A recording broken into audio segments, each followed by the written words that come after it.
Number 1. Don't eat or drink too much. Eating too much is a common mistake made by many who fast during Ramadan.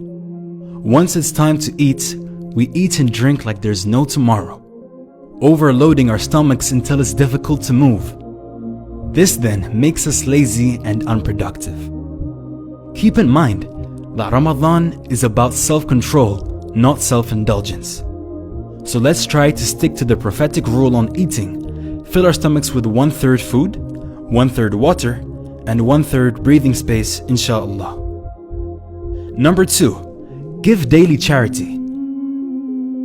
The Prophet Muhammad, peace and blessings be upon him, was always generous, but even more so during the month of Ramadan. The rewards for charity are increased so much during Ramadan that we strongly advise everyone who can to donate a little amount every single day during Ramadan.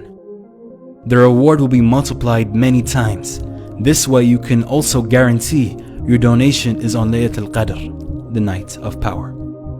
A person who donates only 10 pounds on Laylatul Qadr will have the reward of donating 300,000 pounds of charity. Subhanallah, don't miss out. Number 3. Pray 5 times a day. During the month of Ramadan, you will find the masjids completely packed out during Taraweeh prayers, which is amazing. But then, during the 5 daily prayers, you will notice the masjids are nowhere near as packed. Unfortunately, many people have mixed up their priorities. The fard, obligatory 5 daily prayers, have been put below the sunnah, Taraweeh prayers. Although nobody can deny the importance of the Taraweeh prayers, which comes with an abundance of rewards and blessings, the 5 daily prayers will always be greater and above all the sunnah or optional prayers. So please, do not neglect your obligations this month. Number 4. Month of the Quran. During Ramadan, many Muslims try to finish the Quran as fast as possible. Some people finish reciting it 2, 3, or even 5 times. Subhanallah, as though it's a speeding competition. It is recited without any understanding or contemplation. Although there is always benefit in reciting the verses of the Quran, there is a greater benefit in reciting with understanding, because the purpose of the Quran is to guide mankind.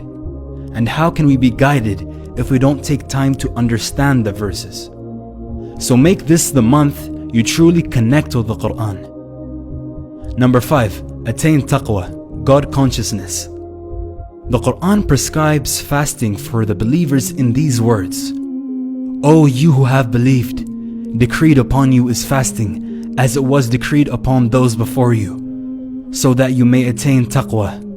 Hence, the intent and effect of fasting, as described in this verse, is to acquire taqwa.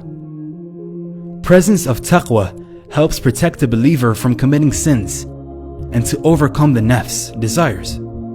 There is no equivalent English word for taqwa. In Islamic terminology, taqwa refers to a state of consciousness where one constantly feels the presence of his Creator, obeys his commands to attain his pleasure, and avoids disobedience to him, not only out of his fear, but also for the love of him.